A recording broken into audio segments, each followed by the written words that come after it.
So hello friends, I am Nishant Paul. I am a student of class 9th.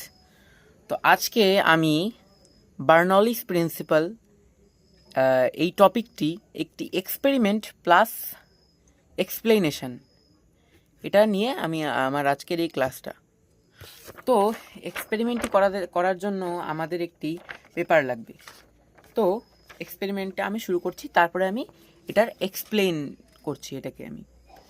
তো দেখো আমি পেপারটাকে এইভাবে ভাঁজ করছি, অর্থাৎ ঠিক এই যে পেপারটা এভাবে রয়েছে, এটাকে আমি জাস্ট এদিকে এইভাবে ভাঁজ করছি, এভাবে ভাঁজ করে, হ্যাঁ ঠিক আছে, এভাবে ভাঁজ করে আমি এখানে আমার মুখের সামনে ধরছি, ঠিক আছে, মুখের সামনে ধরছি।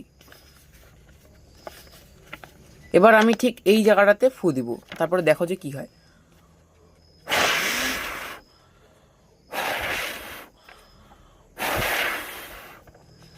বাট ফু তো আমরা এখানে দিলাম, তো এটা উপর দিকে কেন উঠলো? তো এটার কারণ হলো বার্নলিস প্রিন্সিপাল। তো বার্নলিস প্রিন্সিপাল অনুসারে এটা কেমন করে হলো আমি এক্সপ্লেন করছি।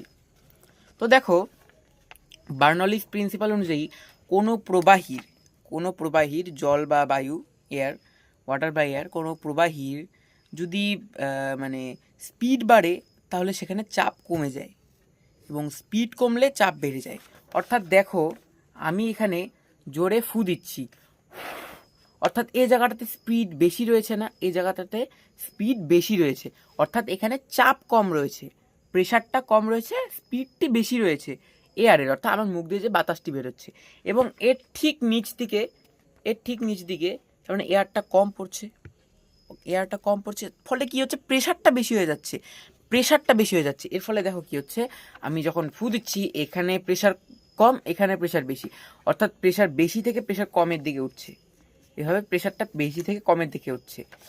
এই যে আমি যখন ফু দিচ্ছি তখন এখানে প্রেশারটা কম এবং এখানে প্রেশারটা বেশি হচ্ছে, এর ফলে প্রেশারটা বেশি থেকে কমের দিকে উঠছে, এর জন্যই তো এটা হচ্ছে। This is the cause of it. তো আশা করি এই এক্সপ্লেনেশন এবং এই এক্সপেরিমেন্টের সাহায্যে বার্নলিস প্রিন্সিপালটা কিছুটা হলেও বোঝা গেল। তো আজকের জন্য এতটুকুই, ধন্যবাদ।